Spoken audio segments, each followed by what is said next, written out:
the Australian Superbike Championship, a national series that was inaugurated in 1989 and has been won by many of the sport's all-time greats.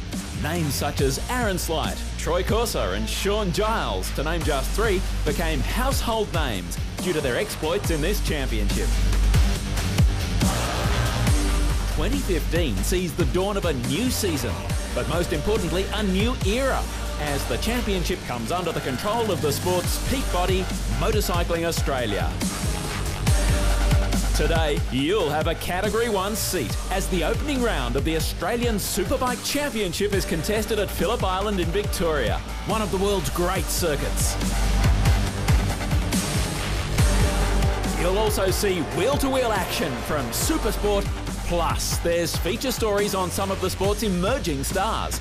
We catch up with some all-time greats and provide an insight into the technical aspects of motorcycle racing's cutting-edge technology. On Fox Sports, welcome to the 2015 Australian Superbike Championship. Our coverage supported by Motorcycling Australia, Motul and Pirelli.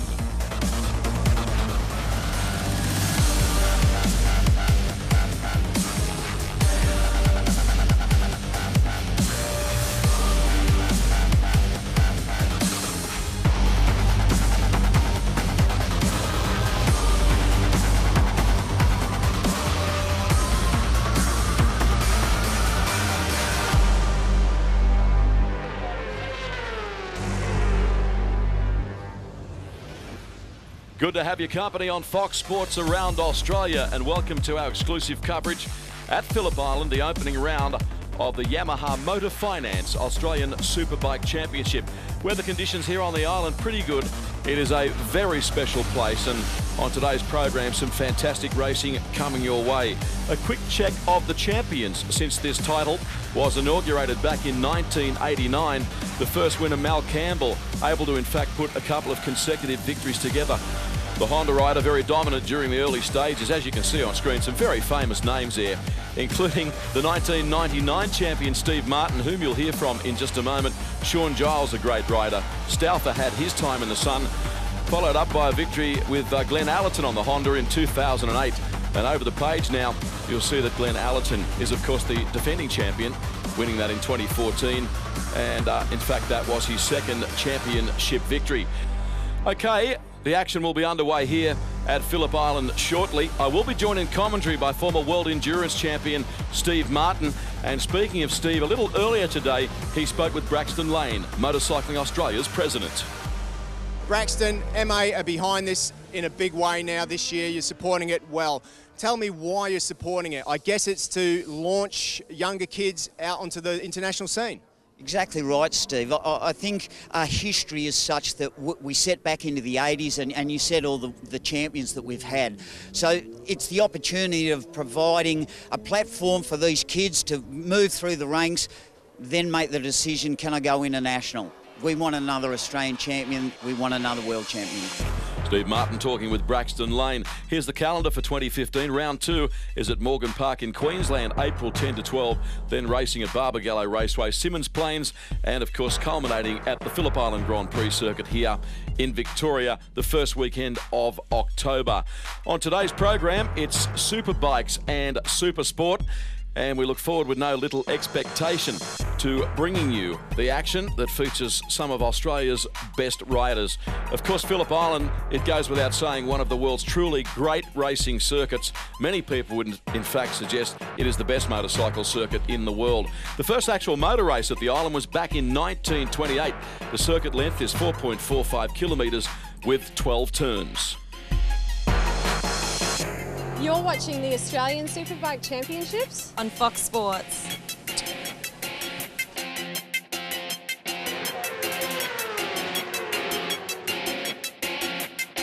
One man that cut his teeth in this championship, of course, the ASBK Championship, is none other than Troy Corser. Troy, you're with us here today at Phillip Island, of course. What are your memories of racing in that championship, and how did it help you?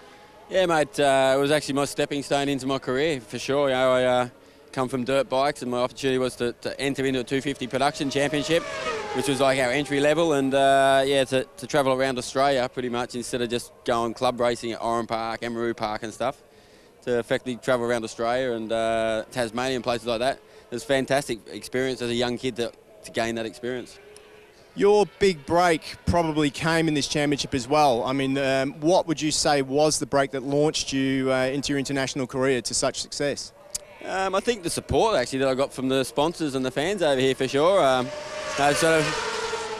went through quite quickly, got to the front quite quick, and I had the same sponsors and support for a long, long time. So I think obviously going to different states in Australia, you get different people's interests, and it's almost like a mini world championship for a young kid, I guess, in a way, travelling around Australia, because it's nearly as big as Europe, isn't it? So, but no, it's great, and had the opportunity to step up through the classes, work with all the top teams. Obviously, my Superbike years over here with the Honda was my best memories, but to be honest, all the memories were great here racing in Australia. In the championship now, we've got Moto3, we've got Supersport and Superbike. Any advice that you would pass on to these young kids?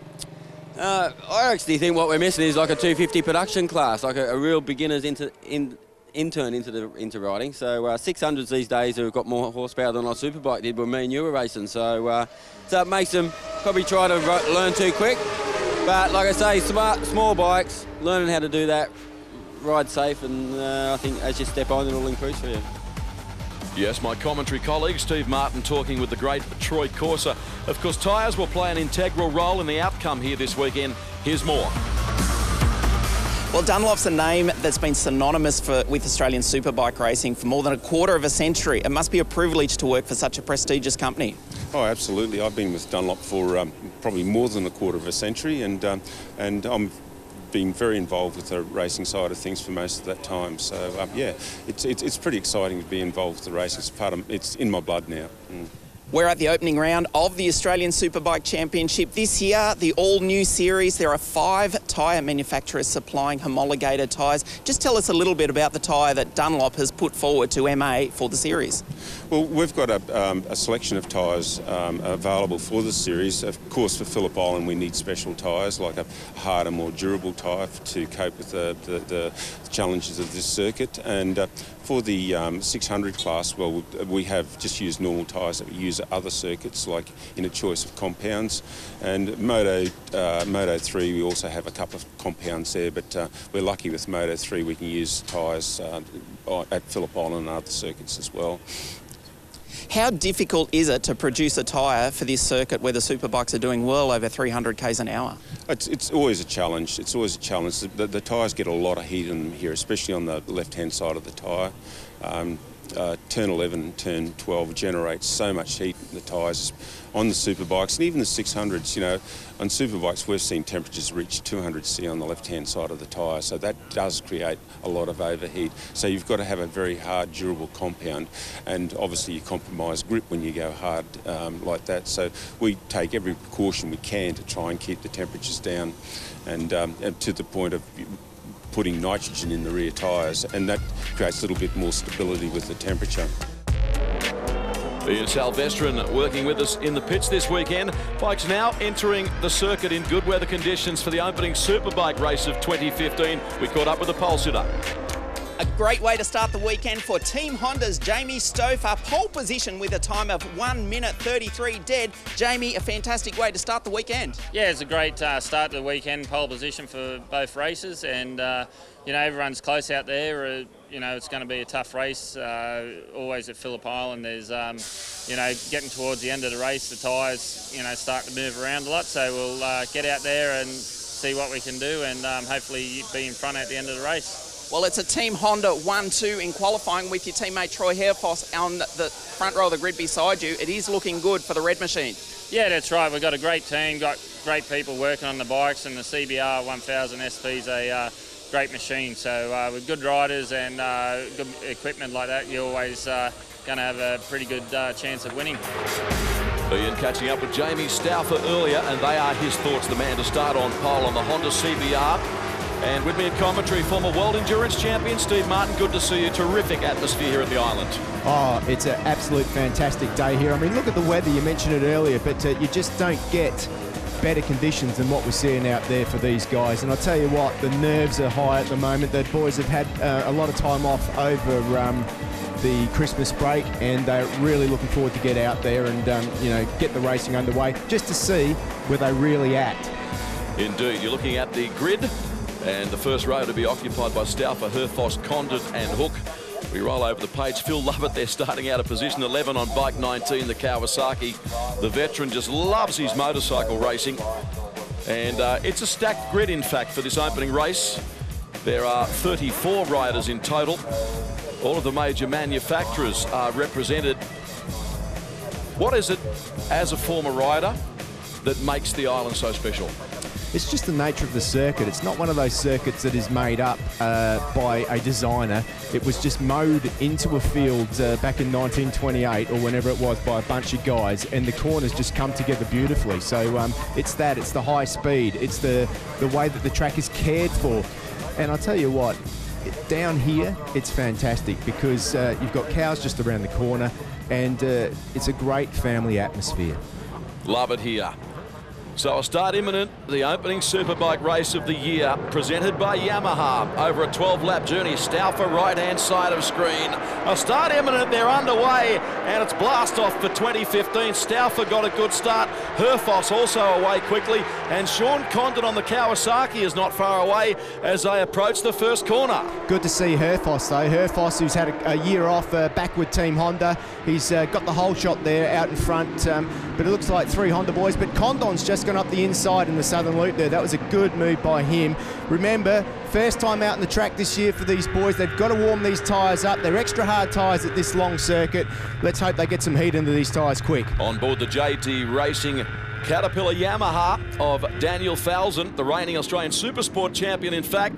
They're very tightly packed up front. You're looking at the battle there between Hook and Condon, disputing positions for third and fourth. Race leader Troy Herfoss up front, also a former Australian Supersport champion, and he's being hounded by Jamie Stauffer. Yeah, he's got the old dog behind him there, Stauffer, and he doesn't miss a trick, straight through. That is not easy to do on the first lap, but he's been on fire all weekend as the number 27. Herfoss won't cop that sweetly. He'll come surging back as soon as an opportunity presents, and a great move there by Condon, who carried great speed through the left-hander and has almost got on equal terms with the leading duo. Oh, a big moment, and Condon has gone down.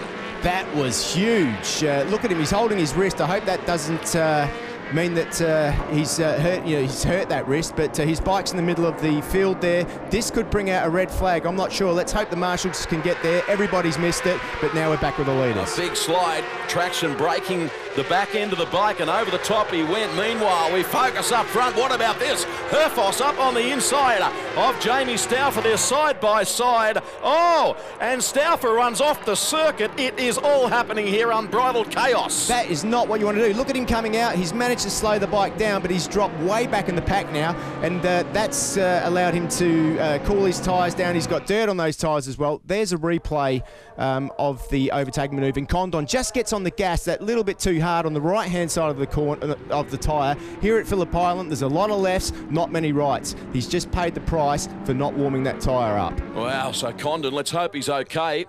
We now have a look at officials removing the bike from the circuit. The crash crew, accident crew here at Phillip Island, one of the best in the world, and understandably officials having no choice really other than to red flag the opening race of the 2015 season, where it was all happening. A replay, your comments? Yeah, unbelievable. Great start there by the number 17. He got into turn 1, and Stauffer was behind him. Hooky there in the background too, but Condon, who didn't warm his tyres up, look at him flying through. He managed to get past the Honda boys into Southern Loop here and past Hook. But then it was on for Young and Gold up front with Herfoss and Stauffer. But as we saw later on, I mean, look at that up the inside. Once again, there's that high side. He didn't let that tyre warm up and paid the price. That brought out the red flag. But then up the inside goes Herfoss, and Jamie had to sit it up on the entrance to turn 1, tries to go run the outside, but runs out of track. And I'll tell you what, that red flag has saved his day, because he's going to get another bite at the cherry. Meanwhile, Steve, another incident involving Paul Simonson, the Victorian, on the Aprilia RSV4. He's thrown it on the road too. So an extraordinary way that the 2015 Australian Motor Finance Superbike Championship has begun. Yeah, these boys are playing for keeps, as we can see. So our highlights continue. We now come back for the recommencement of racing, lap 1 of 12, and back underway with Stauffer up front, getting away to a good start. Will we see a carbon copy this time with the race restart as Troy Herfoss comes up on the inside? He's passed by his teammate, though, Josh Hook. Bike number 16 into second place. Yeah, so Hookie with a better start this time round, and of course Condon won't be in this one, but Herfoss is already through up into second. But look at Stauffer, he had the pole here. He was the only man that did a 33 flat in qualifying, and he's already putting a bit of a gap between these guys. So whatever he did in that short break that we had between the first start and this one, he's certainly making the most of it. On board now with Daniel Falzon, the reigning Australian Supersport champion, stepping up to Superbikes this season. We'll have a detailed feature story on him later on today's program as the action continues up front with Jamie Stauffer. He's a very experienced rider and also knows his way around the bikes mechanically speaking. He's a partner in a very successful motorcycle engine conditioning shop in the New South Wales Hunter Valley. Look, him and his brother have been around motorcycles and motorcycle racing for a long... Oh, look at that! Oh, that is huge! He's had a big off. Stauffer, just as we talk about him, has thrown it down, and that is nasty. That is bigger than the crash we saw involving Sean Condon. Yeah, let's just hope that he's okay. At this stage, the race is continuing, and that's given Troy Herfoss a bit of a gap out front. So luckily for Troy, he got through that, didn't get caught up in Stauffer's crash. Stauffer, once again, not letting those tyres warm up, and just got on the gas a little bit too much, lean angle. But there he is. He's down. Doesn't look like he's in the best of conditions there at the moment. Here's a replay. On the gas, just steps out sideways. Of course, this Honda is one of the bikes that doesn't have traction control, so it's all with the right fist. He's just launched himself over the top, and having crashed there myself, David, I tell you what, that is not what you want to do in the first lap. All replays on the program presented by Suzuki. We thank Suzuki for its support of the championship in 2015. Hope that Jamie Stauffer is okay. That was a massive get-off. Action-packed start to the Superbike Championship. Herfoss, Machine 17 the leader, Josh Hookie's teammate in second position. As the action continues, lap 2 of 12, we're going to see another red flag here. Another red flag. Well, this is almost unprecedented. The race halted, but understandably, the crash crew's on the scene, tending to Jamie Stauffer. And the news from the scene is that he has a suspected broken leg. Information being passed through us here in the commentary box. Another look at the restart of this race. Yeah, I mean, Stauffer got a brilliant start. He didn't have any problems with Herfoss. Hook went round the outside there. The three-team Honda boys, of course, Sean Condon not in this one, so the three-team Honda boys had it all to themselves at the moment. The other thing I noticed there is Sloane Frost in 4th place in the background there, but there's that big moment where he goes over the top. You can see that he's hit with a lot of impact there. The visors come flying off, and yeah, you can just see there he grabbed his hip on the way down, landed bang on that hip. So that is not good news for Stauffer. Let's hope that he can come back from that and get back out next time. Indeed, it's a tough sport, it goes without saying. Whilst we have this red flag situation, we'll present a feature story, Robbie Phillis and his son Alex.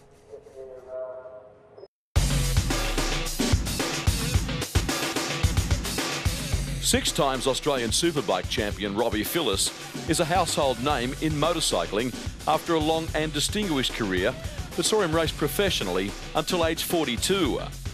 He had 108 starts in the Superbike World Championship between 1988 and 1996, amassing 4 wins, 27 podiums and 3 pole positions. Now, Robbie is focusing on his son Alex, who at Phillip Island during the recent World Supersport round was given a dream shot as a wild card. Actually, it was quite incredible because we'd entered a last-minute entry to do the Australian 600 Supersport Championship with Al, because we sort of didn't know what we were going to do this year. Things are pretty tough. And then Fergus Cameron from the circuit here, the boss of the circuit, and him and a few of his staff got together, and they needed a replacement for Team Larini, and Alex was their first choice, and it was just unbelievable that this could happen. And then I got the phone call from Peter Doyle, who used to be my boss, and when I was doing the World Championship. He now works for Motorcycling Australia. I'm driving off to get these parts for Alex's bike for this weekend, and he said, guess what? Alex has got a ride in the 600 World Championship, mate. I started to wet up straight away. Like, I'm driving down the freeway with this big tear coming out of my eye, thinking about my son, you know, like how grouse this was, you know, like, it was just awesome. Robbie, who is affectionately known as Mr. Superbike, started his career on dirt prior to making the transition to road racing. I started in '74. I'm getting on a bit now. And I rode for Mick Hone Motorcycles in Box Hill here for 6 years here in Melbourne, and we won about 7 or 8 titles. They weren't exactly Australian Road Race Championship titles then. I think the total's about 17 or something like that. But and then I went to Kawasaki Australia via the factory, and then become the factory rider to do the World Championship. So, you know, I've had a pretty good innings. I'm still out there. They still get me to go and do a few classic races. I've got my mate at home, Roger Arnold. He's owns a big fruit company in Wodonga, and he buys all my bikes for me and sends me off around the countryside. He comes and rides with me. It's really good fun, you know, like I'm still living the dream. I'm nearly 60 years old and still competitive and having fun, you know. Now my son is out there, and I'm sort of half living my racing through him these days. Robbie doesn't try to sugarcoat reality. His son Alex is his priority, and the 21-year-old has an opportunity to ride full-time in the Italian Championship. But there's one vital ingredient missing. This year, it's difficult. This year is a bit of a make or break thing, so we really need help, you know, like financially. But this team wants him to go and ride in the Italian Championship this year. So we've got to find the funds to do it. But, you know, like, it's a good deal. They're a good team. They're an unbelievable team. Like, he just had the fastest trap speed just before, 282 kilometres an hour. You know, like, that's got to say a lot. Meantime, Alex is still pinching himself that an opportunity to ride as a wild card in the World Supersport Championship at Phillip Island came out of the blue. Hey, I was on a holiday, and yeah, it was almost coming to an end. Actually, I was due to fly out the next day, but I was walking through the middle of Tokyo, you know, almost lost. Pretty sure I was looking at maps on my phone when the text message appeared, but yeah, it was crazy, you know. I was like a scattered man overseas. I didn't know what to think about. I didn't even think I made it home for a couple of hours trying to think about 2 different things at once. Alex says he's planning on contesting the second round of the Australian Supersport Championship at Morgan Park in Queensland on April 11 to 12. Yeah, for sure. You know, that was the goal. We sort of tried to throw a bike together in the last 2 weeks because I've had nothing from September last year up until now, and we didn't know if there's anything coming or what, but we wanted to stay on the bike, and that was really our goal. We just had a bike at home that wasn't up to spec, so yeah, last minute we were trying to throw it together and then ended up getting this call. But, you know, it wouldn't have happened if we didn't try to get this bike together for the championship, more or less. Alex, who's already had significant experience racing overseas, says it's incredible how different the sport varies from country to country and class to class. Well, to be honest, everywhere you go, it's a lot different. You know, championships change everywhere. Obviously, the British Championship and the German, also Italian and Spanish Championship is where I've sort of been around the last few years, and I've seen a little bit of it. And, you know, the professionalism is of a very high standard, you know. Hopefully Australia can get back to that point.